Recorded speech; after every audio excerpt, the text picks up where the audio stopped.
for most conspicuous bravery and extraordinary devotion to duty when in charge of a Lewis gun section in the front line trenches, in which a strong enemy raid was attempted.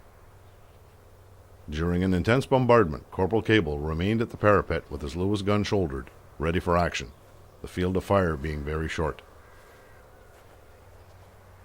As soon as the barrage lifted from the front line, about 50 of the enemy advanced towards his post.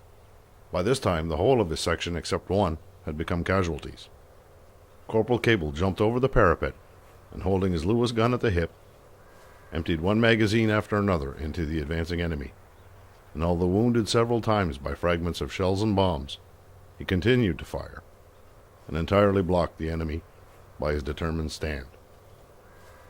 Finally, firing all the time, he fell backwards into the trench, mortally wounded. While lying on his back in the trench, he fired his last cartridges over the parapet at the retreating Germans, and before losing consciousness, shouted to the wounded about him, "Keep it up, boys. Do not let them through. We must stop them." The complete repulse of the enemy attack at this point was due to the remarkable personal bravery and self-sacrifice of this gallant non-commissioned officer, who died of his wounds shortly afterwards. London Gazette, September 16th, 1918.